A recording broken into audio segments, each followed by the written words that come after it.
Assalamualaikum warahmatullahi wabarakatuh. Bismillahirrahmanirrahim. Alhamdulillahi rabbil alamin. Wassalatu wassalamu ala nabiyyinal amin Muhammadin wa alihi wa sahbihi ajma'in, amma ba'du. Hadirin Bapak Ibu jamaah sholat subuh rahimakumullah. Untuk menambah keberkahan di pagi hari ini, maka saya akan bacakan satu ayat dalam surat Muhammad, surat yang ke-47, ayat yang ke-33. Bunyi ayat: A'udzu billahi minasy syaithanir rajim. Ya ayyuhalladzina amanu, wahai orang-orang yang beriman, atiullaha, taatlah kalian kepada Allah, wa atiur rasulah, dan taatlah kalian kepada Rasul. Wala tubtilu a'malakum, dan janganlah kalian merusak amal-amal kalian. Satu ayat ini mengandung 3 poin. Poin pertama, siapapun yang mengaku dirinya beriman diperintah oleh Allah untuk mentaati Allah. Untuk mentaati Allah. Apapun yang diperintahkan Allah harus dikerjakan. Apapun yang dilarang oleh Allah harus ditinggalkan. Apapun yang dicintai oleh Allah, kita pun harus ikut mencintai. Apapun yang dibenci oleh Allah, maka kita pun wajib ikut membencinya. Itu namanya ta'atullah, taat kepada Allah Ta'ala. Suka atau tidak, sulit atau ringan, di waktu susah atau di waktu gembira, taat kepada Allah mutlak harus dilaksanakan. Kemudian poin yang kedua, wa atiur rasulah, kita sebagai orang mukmin diwajibkan oleh Allah untuk mentaati Nabi. Rasul di sini Nabi Muhammad. Sehingga kita wajib mentaati Nabi. Sehingga apapun yang diperintahkan Nabi wajib untuk kita laksanakan. Kemudian apapun yang dilarang oleh Nabi kita wajib meninggalkan. Apapun yang dicintai oleh Nabi kita pun harus ikut mencintai. Apapun yang dibenci oleh Nabi kita pun harus ikut membencinya. Kemudian kalau jenengan baca-baca Al-Quran, ketemu kata-kata atiullah war rasulah, atiunya satu. Namun kadang-kadang ketemu atiullah wa atiur rasul, atiunya 2 kali. Itu apa bedanya? Ada.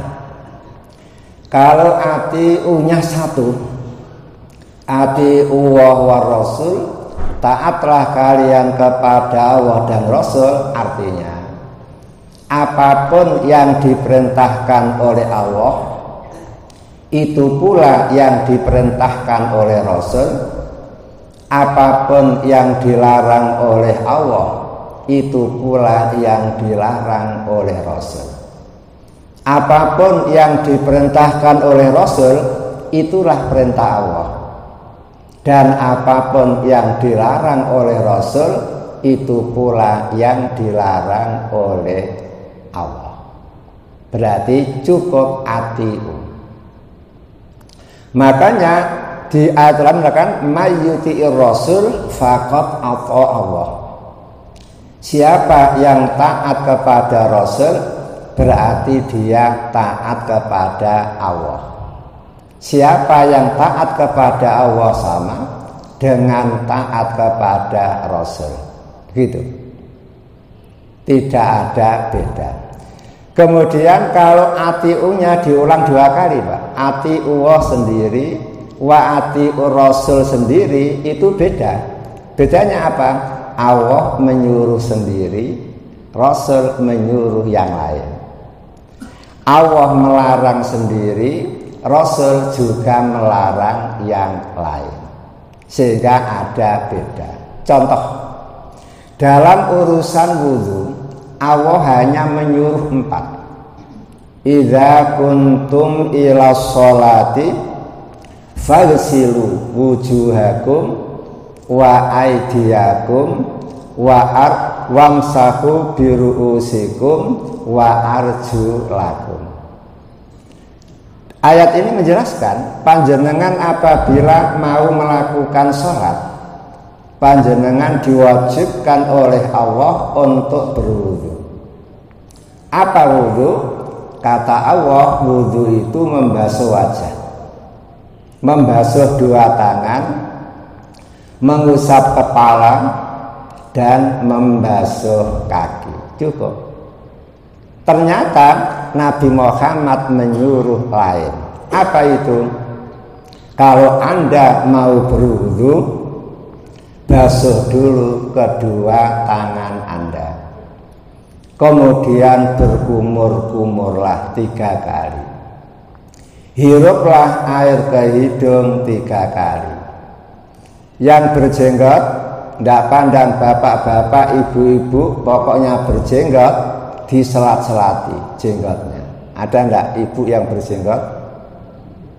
Ada. Namanya Mbak Agustin, yang pernah ditayangkan di TV, Pak.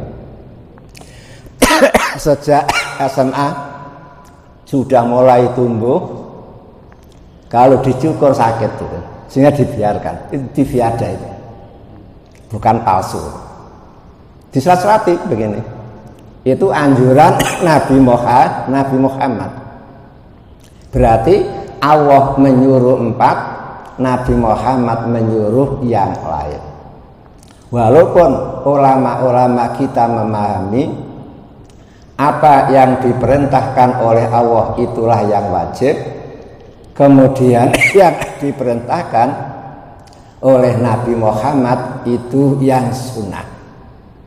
Walaupun sunnah bisa dimengerti, Pak. Mengapa harus cuci tangan? Mengapa harus berkumur-kumur? Mengapa harus menghirup air ke hidung? Karena kita wudu itu wajib menggunakan air suci. Lah, untuk mengecek air itu suci atau tidak, harus, Pak, tangan ini dicuci dulu. Setelah bersih, ambil air. Dilihat, oh tidak ada perubahan. Berarti memenuhi 1 syarat suci kan. Kemudian dimasukkan mulut, oh rasanya pun tidak berubah. Berarti memenuhi 2 syarat. Dimasukkan ke hidung, oh baunya pun tidak berubah.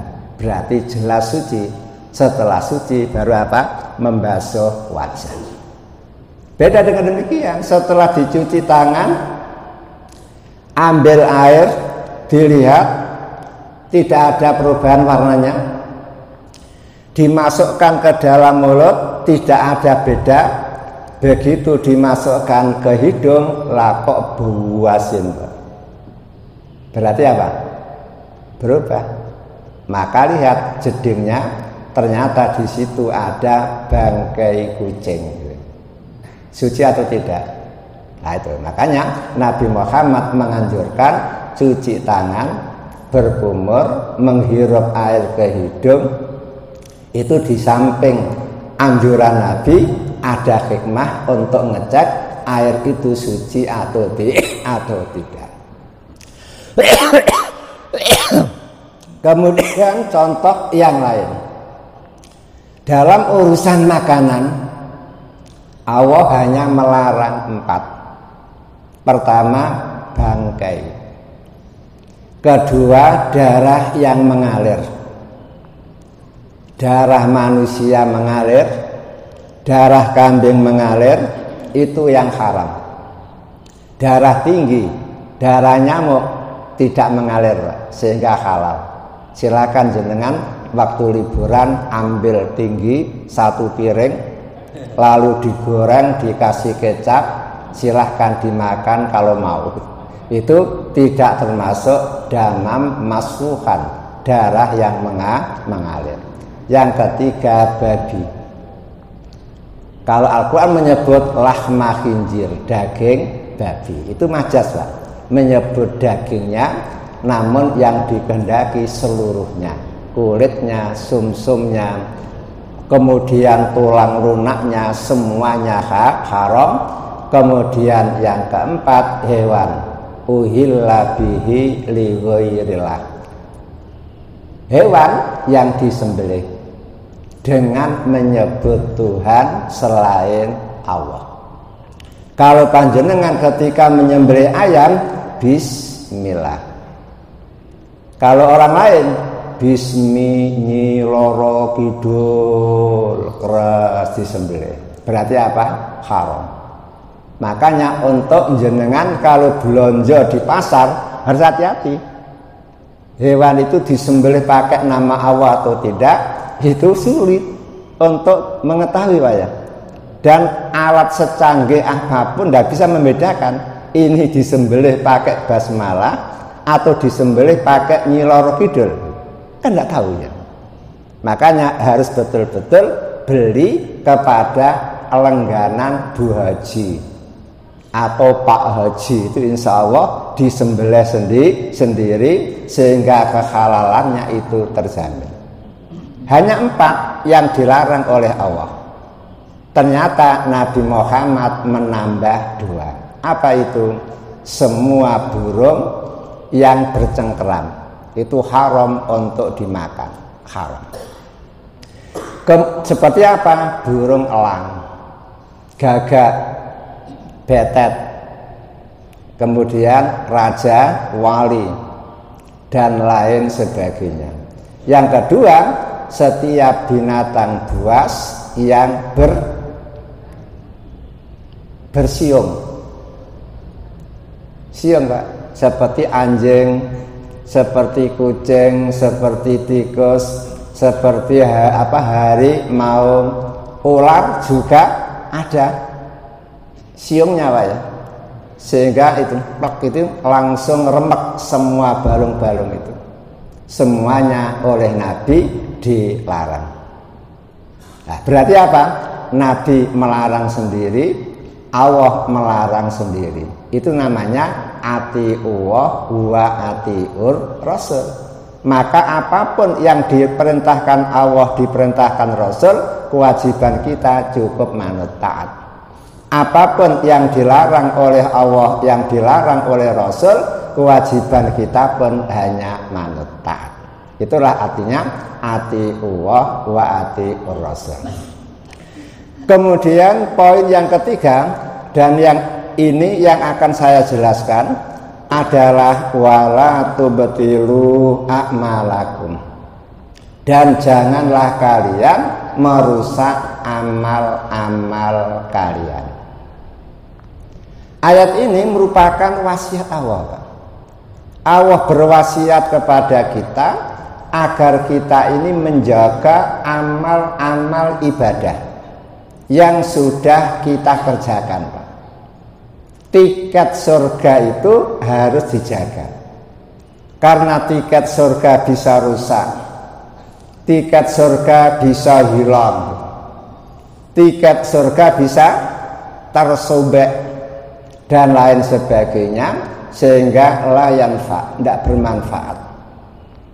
Makanya Allah mewanti-wanti wala tubtilu a'malakum. Janganlah wala tubtilu a'malakum. Janganlah kalian merusak amal kalian. Karena apa? Coba jenengan renungkan.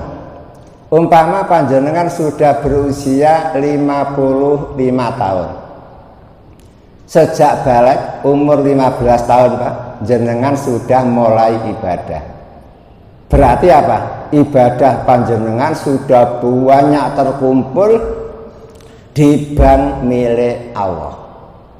Coba jangan hitung sholat saja. Satu hari sholat 5 kali. Kali setahun 365 hari. Berarti ketemu 1825 kali sholat. 1825 kali sholat dikalikan 40 tahun ketemu 73.000 sholat. Itu baru sholat wajibnya, Pak. Jenengan sudah menabung sholat 73.000. Puasa Ramadannya sudah 40 kali puasa. Lailatul Qadarannya sudah 40 kali Lailatul Qadar. Padahal satu kali saja ketemu Lailatul Qadar khairun min alfi sahrin.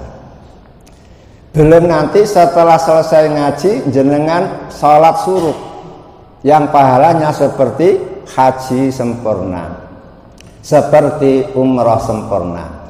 Kemarin ketika Ramadan panjenengan umrah di bulan Ramadan. Padahal Nabi Muhammad mengatakan al-umratu fi Ramadan kahijjatin ma'i. Umrah di bulan Ramadan itu seperti haji bersama saya. Kalau bersama Ustadz A, Ustadz B, Pak, itu biasa.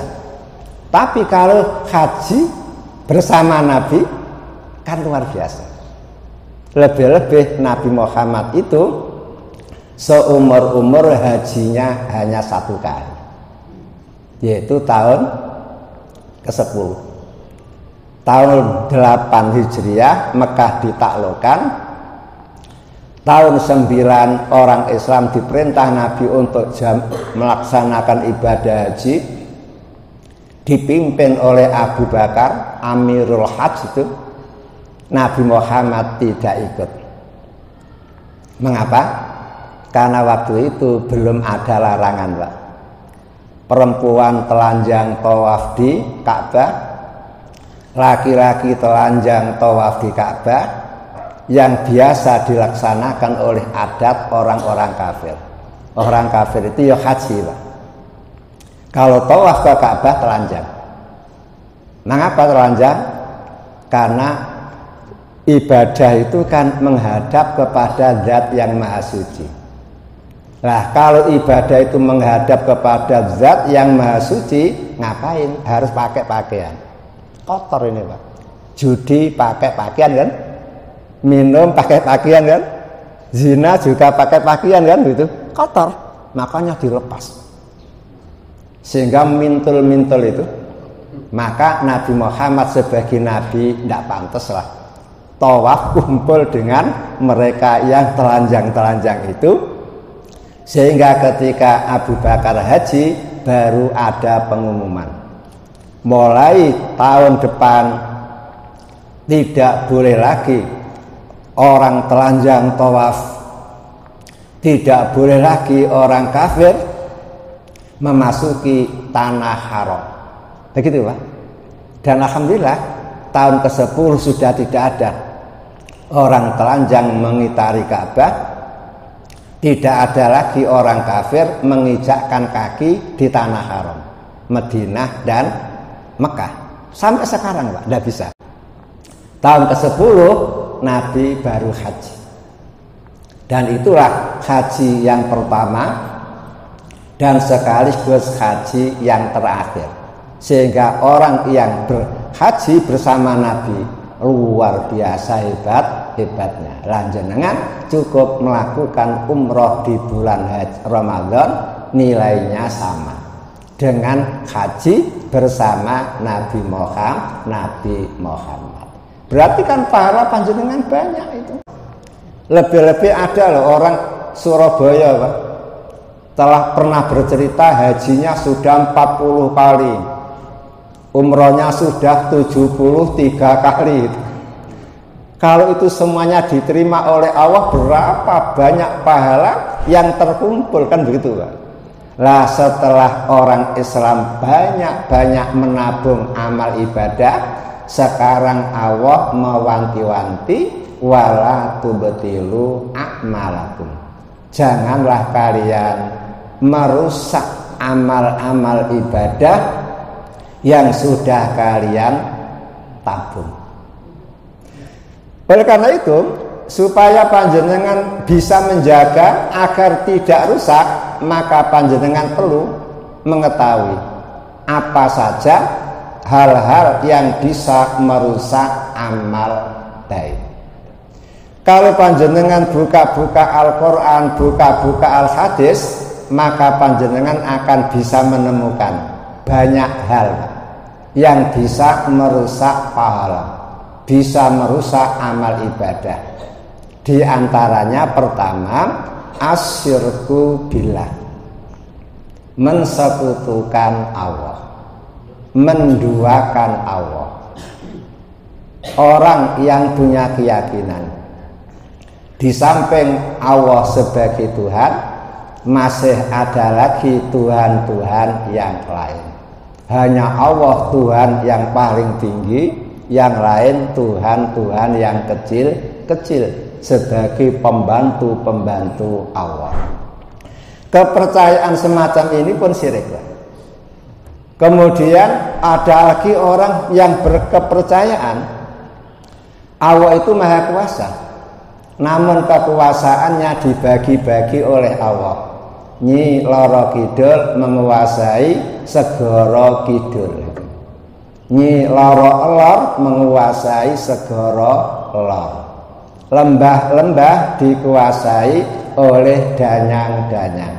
Sehingga orang kepingin sukses mencari ikan di daerah utara harus menyembah kepada Nyi Loro Lor. Begitu Pak. Itulah kesyirikan. Kemudian ada lagi yang lebih dasar, menuduh Allah kawin dengan seorang gadis dari bangsa jin. Kemudian perkawinan Allah dengan bangsa jin itu, lahirlah anak-anak perempuan yang cantik-cantik berwujud malaikat. Sehingga mereka menganggap bahwa malaikat itu adalah makhluk perempuan. Begitu. Kenapa? Ada malaikatun tak bundul ya, dianggap tanda perempuan. Padahal tak di situ adalah tanda jamak, Pak. Mufradnya malakun, seorang malaikat. Malakani, dua malaikat. Malaikatun, beberapa malaikat. Begitu. Itu syirik, menduakan Allah. Bahkan lebih dasar lagi, menuduh Allah punya anak. Sehingga Al-Quran dalam surat Maryam mengatakan, takadus samawatu yatakhattarna wa tansakul ardu wa takhirul jibalu hada an da'au lirrahmani walada. Hampir langit runtuh, bumi terbelah, bukit meledak. Mengapa? Anda'au lirrahmani walada. Karena masyarakat menuduh Allah punya anak. Bayangkan, tuduhan Allah punya anak itu tidak hanya membuat Allah marah, langit pun ikut marah, bumi ikut marah, gunung-gunung pun ikut marah. Saking marahnya sampai mau saja langit runtuh, bumi terbelah, kemudian bukit-bukit meledak. Berarti kiamat telah sudah. Maka sebagai orang mukmin harus hati-hati, jangan melibatkan diri dalam kesyirikan. Nah, kesyirikan ini bisa menghancurkan seluruh amal ibadah kita. Dalam surat Az-Zumar, surat yang ke-39 ayat 65, Allah Ta'ala memperingatkan, memberi warning, la in asrakta la yahbatanna amaluka wa la takunanna minal khosirin. Wahai Nabi Muhammad dan umatnya, jika kamu melakukan kesyirikan, maka hancurlah, rusaklah semua amal ibadah kamu. Walaupun sudah haji ping 40, sudah umroh ping 73, sholatnya sudah ribuan kali, namun karena kesyirikan sekali saja, semua itu haba mansura, bagaikan debu yang ditaburkan, tidak ada manfaatnya sama sekali. Wala takunanna minal khosirin, sehingga kamu menjadi orang yang merugi. Mengapa rugi? Sudah beribadah berpuluh-puluh tahun, sudah berkeringat, sudah menghabiskan waktu, menghabiskan dana, ternyata amal ibadah yang dilakukan tidak bisa mengantarkan dirinya ke surga, justru mencampakkan dirinya ke neraka. Akhirnya apa? Khosirin, menjadi orang yang betul-betul merugi. Maka penyakit syirik harus panjenengan jauhi, lebih-lebih zaman sekarang ini, entah sengaja atau tidak, kesyirikan mulai dikembang suburkan lewat Buddha, lewat budaya, dan lewat TV, medsos, dan lain sebagainya. Maka sebagai orang mukmin harus tetap menjaga keimanannya agar semua ibadah yang dilakukan tetap menjadi milik kita. Kemudian yang kedua, ar-riddatu, murtad. Setelah beriman kembali menjadi kafir. Setelah berislam kembali kepada agama yang lain. Itu namanya riddah, murtad. Kemurtadan ini juga bisa menghancurkan semua amal ibadah, menghancurkan amal-amal baik. Di dalam Al-Quran, surat Al-Baqarah ayat 217, Allah mengatakan, wa may yartadid minkum an dinihi fayamut wa huwa kafirun fa ulaika habitat a'maluhum wa ulaika ashabun nar hum fiha khalidun. Siapa di antara kalian, kata Allah, murtad dari agamanya setelah Islam, menjadi Yahudi, menjadi Nasrani, menjadi pemeluk agama wayang atau Sinta atau yang lain, fayamut, setelah murtad lalu mati, Pak, wa huwa kafirun, dan matinya masih dalam keadaan kafir, faulaika habitat a'maluhum, mereka itulah orang-orang yang hancur amal-amal ibadahnya, wa ulaika ashabun nar, dan mereka itulah menjadi penghuni neraka. Berapa lama? Hum fiha khalidun, mereka kekal di dalam neraka. murtad hanya 1 menit 2 menit, menyebabkan kehancuran amal ibadah puluhan tahun, dan menyebabkan masuk neraka untuk selama-lamanya. Illa man ukriha, kecuali kalau murtadnya itu terpaksa, gara-gara disiksa, dipaksa harus keluar dari Islam. Kalau tidak, terus akan disiksa. Kalau memang badan tidak mampu lagi menahan siksaan itu, boleh untuk pura-pura keluar dari Islam. Persis seperti apa? Seperti kasus Ammar. Bapaknya yang bernama Yasir, ibunya yang bernama Sumayyah. Ketiga orang ini, Pak, budak milik Abu Jahal. Setelah ketiga orang ini mendengar dakwah Nabi, lah kok diam-diam ketiganya masuk Islam. Masa Allah setelah Abu Jahal tahu keislaman budaknya, maka Abu Jahal memanggil Al-Gojo, sekuritinya dipanggil, kumpul, kemudian disuruh menyiksa Yasir, dipaksa agar keluar dari Islam. Ternyata Yasir tidak mau.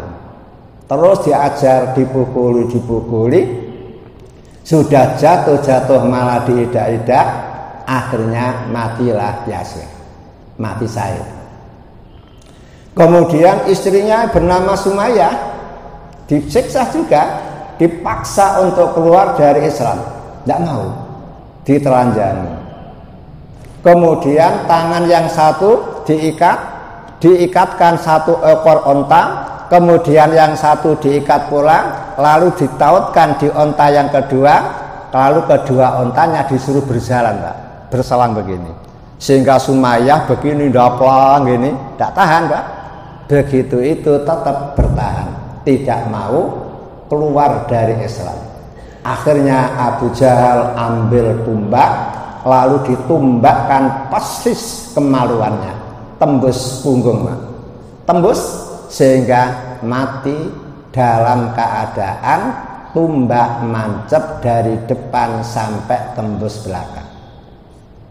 Pada waktu itu Nabi menyaksikan. Nabi hanya bisa ngomong, sobron ala Yasir fa inna mau'idakumul jannah. Wahai keluarga Yasir, sabar saja, tempat kamu adalah surga. Dan Sumayyah ini, Pak, adalah tercatat dalam sejarah Islam perempuan yang mati syahid pertama kali. Itu Sumayyah. Lah setelah Yasir meninggal dunia karena disiksa, kemudian Sumayyah meninggal dunia disiksa oleh Abu Jahal, sekarang giliran Ammar anaknya. Dipukuli beramai-ramai, dipaksa untuk keluar dari Islam. Ternyata Ammar ini tidak sekuat bapaknya. Kalau bapaknya tahan pukul, Pak. Kalau Ammar tidak, sehingga kena pukul sekali saja sudah gulung koming, kena sadenda sekali saja sudah gelundung-gelundung, karena tidak kuat akhirnya mau menyatakan diri keluar dari Islam. Diuji oleh Abu Jahal agar ngolok-ngolok Nabi. Ammar pun ngolok-ngolok Nabi. Disuruh ngolok-ngolok Al-Quran, Ammar pun ngolok-ngolok Al-Quran. Setelah semuanya tertawa senang, akhirnya Ammar dilepaskan, Pak.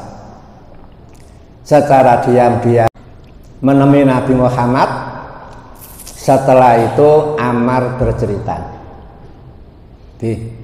terpaksa, saya menyatakan diri keluar dari Islam, terpaksa pula saya memperolokkan Allah, terpaksa pula saya memperolokkan panjenengan, terpaksa pula saya memperolokkan Al-Quran. Pada waktu itu Nabi wajahnya berubah, Pak. Taghayyara wajah Nabi Muhammad berubah. Lama diem, Pak. Kemudian Nabi Muhammad baru ngomong, wa kaifa qalbuk, bagaimana perasaan hati kamu waktu kamu ngolok-ngolok Allah, ngolok-ngolok saya, ngolok-ngolok Al-Quran, itu bagaimana perasaan hatimu? Oh, kalau hati saya bi qalbi mutmainnun bil iman, hatiku tetap beriman kepada Allah, beriman kepada jenengan, beriman kepada Al-Quran. Langsung, Pak, wajah Nabi berubah, madhabah, seperti sepotong emas. Senang itu. Sampai Nabi ngomong fa'in adu fa'ud. Bila mereka mengulangi, menyiksa kamu, memaksa kamu, sampai kamu tidak tahan, fa'ud, kamu boleh mengulangi pura-pura kafir, pura-pura ngolok-ngolok Allah, pura-pura memperolokkan saya, pura-pura memperolokkan Al-Quran. Setelah itu Nabi Muhammad membacakan ayat dalam surat An-Nahl, Pak, ya. Surat An-Nahl, surat yang ke-16 ayat 106. Man kafara billah mim ba'di imanihi illa man ukriha wa qalbuhu mutmainnum bil iman walakin man saraha bil kufri sadran fa alaihim ghadabun minallah walahum adzabun adzim. Barang siapa yang kufur kepada Allah dengan lapang dada, dengan apa? Sepenuh hati, maka ancamannya dua. Pertama, ghadabun, dia akan memperoleh murka dari Allah. Dimurka polisi saja ngeri, Pak, ya. Dimarahi orang, Pak, ngeri kan? Bagaimana kalau Allah yang murka itu? Makanya di dalam hadis, Pak, ketika manusia kumpul di hadapan Allah, mulai dari Nabi Adam sampai terakhir, Allah murka, Pak. Masa Allah, gara-gara Allah murka, orang sejagat puluhan miliar tidak ada, Pak, yang bisa ngomong, Pak. Semuanya ketakutan. Sampai Nabi Ibrahim ketakutan, Nabi Musa orang yang paling kuat juga ketakutan, termasuk Nabi Muhammad juga ketakutan. Orang yang kufur dengan sukarela ancamannya kena murka dari Allah, kemudian akan memperoleh siksaan yang sangat besar. Illa man ukriha, kecuali kufur gara-gara terpaksa.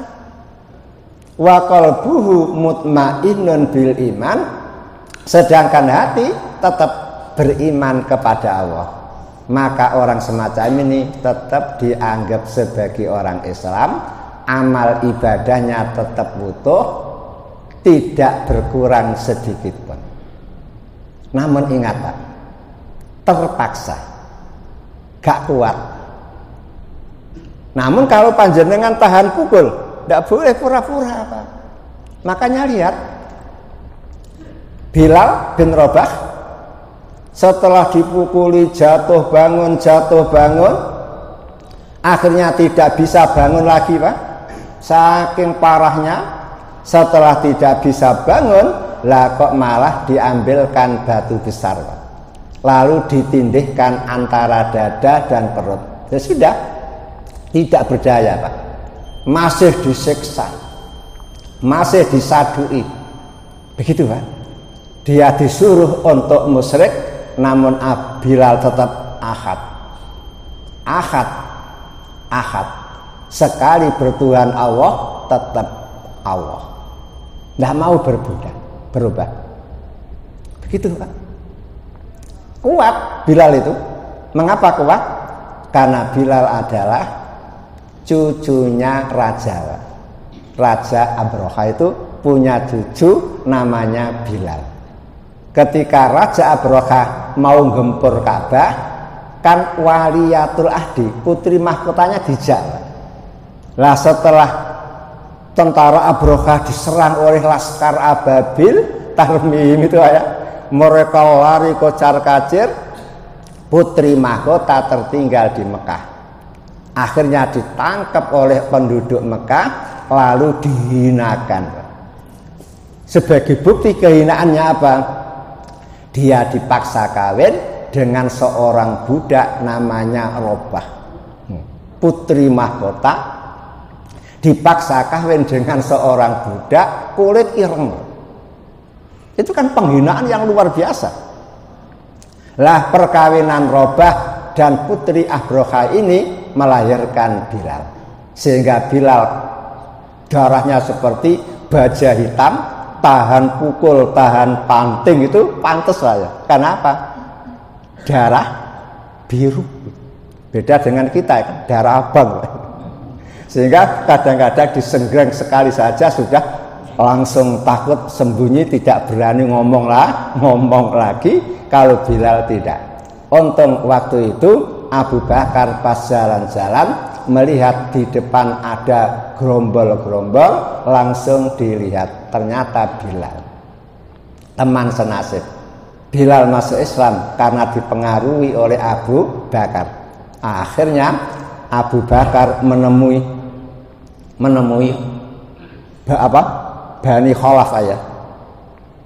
Lalu ngomong, "Cak, ngapain? Budak sampean siksa." Pantas kata dia.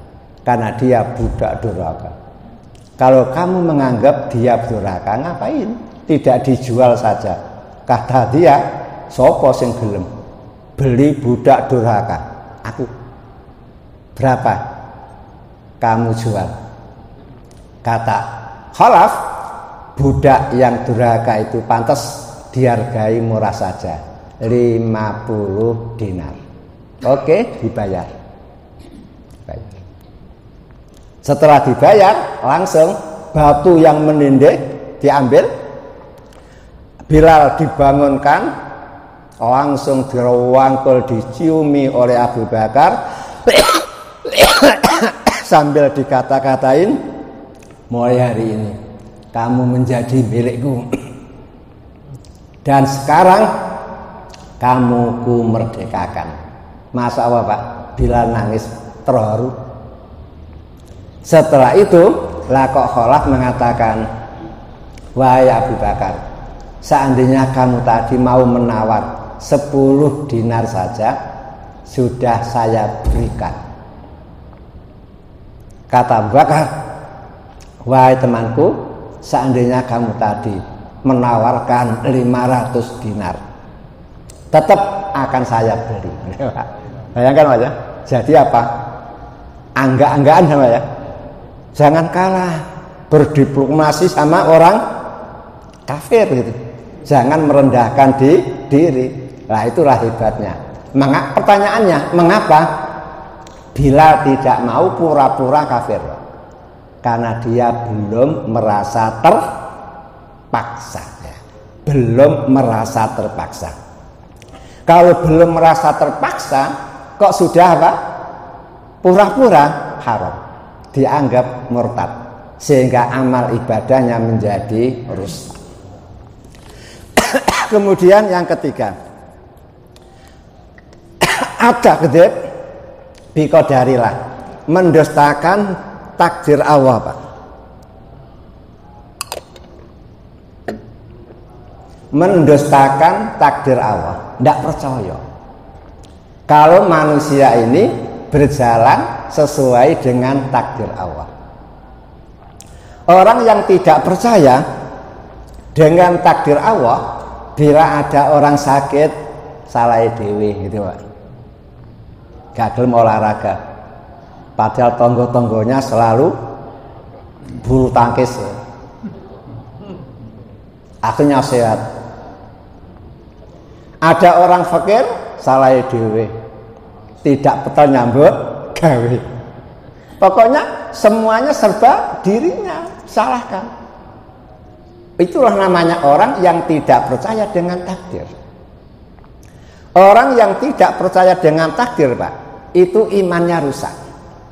Karena iman itu harus utuh mi'ah fil mi'ah, 100%. Walaupun percaya dengan Allah, percaya dengan malaikat, percaya dengan para rasul, percaya dengan kitab-kitab Allah, percaya dengan hari akhirat, tidak percaya dengan takdir, rusak total. Beda dengan uang, Pak. Jenengan punya uang 1 juta, hilang 100.000, masih 900.000, masih bisa untuk jalan-jalan, masih bisa masuk ke warungnya Bu Ida, bisa itu uang. Kalau iman tidak boleh, harus utuh. Makanya di dalam sebuah hadis yang diriwayatkan oleh Imam Abu Dawud, Nabi Muhammad mengatakan, lau anfaqta misra uhudin daban fi sabilillah ma qabilahu wa minka hatta tu'minah bil qadar. Wahai umat Islam, seandainya kalian berhasil berinfak emas sebesar bukit Uhud di jalan Allah, berinfak di jalan Allah dengan emas sebesar bukit Uhud. Tahu Pak bukit Uhud Pak ya? Lebarnya 3 kilo Pak. Lebarnya 3 kilo, panjangnya 7 kilo. Ketinggiannya hampir 400 meter Pak. Itu berarti kan bobotnya berapa ribu ton itu? Waktu Pak, bukan kapok. Nah sekarang kalau ada orang berinfak emas sebesar bukit Uhud, infaknya tidak akan diterima sebelum dia beriman dengan takdir. Beriman dengan takdir. Dan ternyata iman dengan takdir ini Pak, bagus Pak. Karena apa? Nabi Muhammad mengatakan, ma akhta'aka lam yakun liyusibaka. Apapun musibah yang tidak ditetapkan oleh Allah untuk panjenengan, panjenengan akan tetap aman-aman saja, tidak akan terkena musibah itu. Namun apapun musibah yang sudah ditetapkan oleh Allah untuk kita, pasti kena. Walaupun kita sudah berusaha mati-matian, tetap akan kena. Makanya lihat zaman Covid, berapa banyak orang yang kepingin kena tapi tidak kena itu. Namun ada yang terlalu takut dengan Covid, justru malah kena gitu. Itu kan apapun yang sudah ditakdirkan oleh Allah tidak akan melenceng Pak. Mesti kena, mesti kena, mesti kena. Makanya untuk panjenengan cukup nu'minu biqadarillah. Kita cukup percaya dengan takdir Allah. Takdirnya sehat akan bisa sembuh, takdirnya selamat tetap akan sembuh juga, kan begitu Pak. Kalau ditakdir tidak kena Covid, ya tetap tidak akan kena, walaupun istri kena, anak kena, dan lain sebagainya. Walaupun kena, kalau takdirnya tidak mati, tetap akan selamat. Banyak jalan menuju Roma, sehingga obat itu kadang-kadang datang dari dokter, kadang-kadang datang dari teman. Gara-gara informasi teman, akhirnya obat itu ternyata manjur. Pernah Pak, ada kenalan itu yang sakit jantung dibawa ke Malaysia, lama sekali ternyata tidak mampu itu. Begitu dia pulang, ada teman kesehatan besok itu, lah kok dia ngomong, Pak, menurut saya Pak ya, jenengan ini itu Pak kurang gizi Pak. Pada sugihnya luar biasa itu, kurang gizi. Coba saya berikan obat aja itu, langsung dia keluar ke apotek, kemudian kembali, ternyata sembuh Pak loh. Berobat di Surabaya tidak mempan, langsung lanjut ke Malaysia, kemudian pulang tidak sembuh. Begitu ketemu teman kesehatan, dikasih pil kurang gizi langsung sembuh gitu. Loh, itu kan luar biasa, Pak. Mengapa kaya kok kurang gizi? Karena pantangannya banyak. Memang orang sugih itu kalau makan pakai otak. Kalau orang fakir makan pakai mulut. Ada makanan apapun santap, itulah orang miskin enak, Pak ya. Namun kalau orang sugih makanannya banyak, mau makan durian khawatir. Nanti ada cumi-cumi khawatir. Sehingga yang dipilih tahu tempe. Jadi kesimpulannya tetap kita harus beriman kepada Allah dengan sempurna. Kurang dari satu saja akan rusaklah iman kita dan rusak pula amal ibadah kita.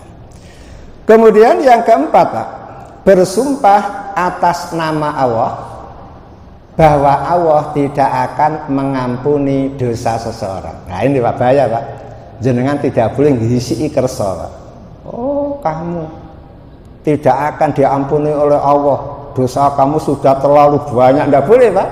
Lebih-lebih di awal dengan apa? Demi Allah, kamu tidak akan diampuni oleh Allah. Di dalam sebuah hadis riwayat Imam Muslim, Pak, Nabi Muhammad matur, ada dua orang bertengkar. Kemudian yang satu ngomong, demi Allah, dosa kamu tidak akan diampuni oleh Allah. Omongan semacam ini, Pak, langsung direspon oleh Allah dengan cepat. Coba, jenengan kalau SMS presiden saja, kira-kira direspon apa tidak?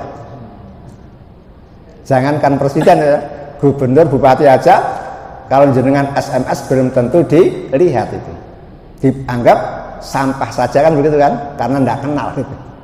Nah sekarang ada orang mengatakan demi Allah dosa kamu tidak akan diampuni oleh Allah. Allah langsung merespon, mandalladzi yata'alla alayya annila aghfiru lahu. Siapa yang berani-berani sumpah atas nama saya kalau saya tidak akan mengampuni seseorang? Sungguh dia sudah aku ampuni. Wa ahbattu amalaka, justru amal ibadah kamu kuhancurkan. Bayangkan yang mengatakan demi Allah dosa kamu tidak akan diampuni, malah pahalanya dihancurkan oleh Allah. Sementara yang divonis dosanya tidak diampuni, malah diampuni oleh Allah. Karena hak pengampunan itu hak mutlak Allah, prerogatif Allah Ta'ala. Maka jenengan tidak boleh memvonis itu. Baru boleh memvonis, Pak, kalau mengikuti ketentuan Islam. Oh, orang ini selama bertahan baik seperti ini sampai wafat jelas surga, boleh, Pak. Oh, orang tonggoku ini yang mau metal, kalau dia sampai mati dalam keadaan metal jelas masuk neraka, boleh, Pak. Namun apa? Tanpa dibatasi sampai mati, Pak, ya? Tidak boleh, Pak. Itu harus itu hati-hati karena itu merupakan hak prerogatif Allah Ta'ala. Kemudian yang kelima, tarku sholatil asri, meninggalkan sholat asar, Pak. Nabi Muhammad mengatakan dalam hadis riwayat Imam Bukhari, man tarokal asra faqad habita amalu. Siapa yang meninggalkan sholat asar, maka rusaklah semua amal ibadahnya. Pernah jenengan gara-gara nonton sepak bola gitu meninggalkan sholat asar? Kalau toh pernah, Pak, ya cepet-cepet tobat lah gitu. Namun kalau bisa sebelum nonton jamak gitu. Zuhur dijamak dengan asar, kemudian nonton sepak bola gitu. Namun para ulama sepakat, Pak, yang dimaksud siapa yang meninggalkan sholat asar lalu rusak amal ibadahnya adalah kalau dia berkeyakinan sholat asar itu tidak wajib. Nah, kalau ada orang berkeyakinan sholat asar tidak wajib, yang wajib hanya 4 saja, sehingga dia apa? Dia tidak melakukan sholat asar, maka amal ibadahnya rusak. Namun apabila dia meninggalkan sholat asar kasalanan karena males Pak, maka amalnya tidak rusak tapi dosa, sehingga dia harus cepat-cepat bertobat, karena itu merupakan kewajiban pokok manusia. Kemudian yang terakhir adalah mura'atul kalbi, meramut anjing. Iya, meramut anjing. Sekarang kan banyak artis-artis ya, beli anjing harganya ratusan juta itu, karena anjingnya indah-indah, bagus-bagus, malah tidur di koloni, disuni dan segala-galanya kan gitu, macam-macam lah itu. Ternyata menurut Islam beda Pak. Dalam hadis riwayat Imam Bukhari dan Muslim, Nabi Muhammad mengatakan, man amsaka kalban fa innahu yanqusu min amalihi kulla yaumin qiratun. Siapa yang memelihara anjing, memelihara anjing Pak, maka dosa dia tiap hari berkurang 1 qirot. Tiap hari berkurang 1 qirot, tiap hari berkurang 1 qirot. Apa 1 qirot itu? Mislu Uhudin, seperti bukit Uhud. Coba jenengan sehari ibadah pahalanya sampai 1 qirot apa tidak? Kan gitu. Ya kalau panjenengan hidup di Mekah, di Madinah enak Pak. Selesai sholat subuh, sholat jenazah, gara-gara sholat jenazah jenengan dapat pahala 1 qirot kan. Zuhur sholat, habis sholat zuhur ada sholat jenazah Pak ya, pahalanya 1 qirot sampai isya. Berarti tiap hari panjenengan berhasil mengumpulkan pahala 5 qirot. Kalau jenengan meramut anjing, tiap hari kehilangan pahala 1 qirot, masih 4 qirot, panjang banget. Nah kalau di PP Legi orang wafat rata-rata tidak dibawa ke masjid kan, sehingga jenengan tidak ikut sholat, hanya sedikit yang ikut kan begitu. Berarti bahaya. Tiap hari gara-gara meramut anjing dosa panjenengan terhapus 1 qirot, 1 qirot, 1 qirot. Bagaimana kalau pahala panjenengan tidak sampai 1 qirot, lalu tiap hari dikurangi, bahaya. Illa kalbasoidin wa kharsin wa masiyah, kecuali anjing untuk berburu, anjing untuk menjaga ladang, anjing untuk menjaga ternak. Ini boleh dan tidak bisa mengurangi pahala. Begitu Pak. Maka daripada repot-repot, mana mungkin kalau jenengan hidup di PP Legi bisa ternak ayam, lalu perlu penjagaan itu ayam, kan tidak mungkin kan. Maka daripada meramut anjing, mending meramut anak yatim. Anak yatim. Karena apa? Anak wakafil yatim fil jannah hakadha. Saya dan orang yang meramut anak yatim masuk surga seperti ini. Ini Nabi, ini jenengan. Coba, lama mana Pak? Gini sama gini? Ayo, lama mana? Gini atau gini? Berarti apa? Lengket dengan Nabi di surga.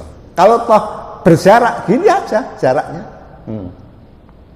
Makanya daripada meramut kucing gitu, yang mahal itu Pak ya, daripada meramut anjing yang mahal tiap hari 1 on daging loh Pak. Padahal tonggo jenengan jangankan makan daging tempe saja hanya 1 potong Pak. Kan mending meramut anak yatim. Itulah hal-hal yang bisa Pak merusak amal ibadah kita.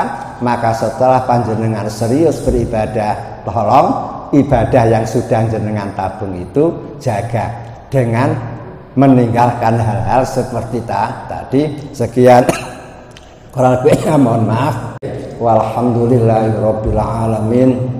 Wal afu minkum. Assalamualaikum warahmatullahi wabarakatuh.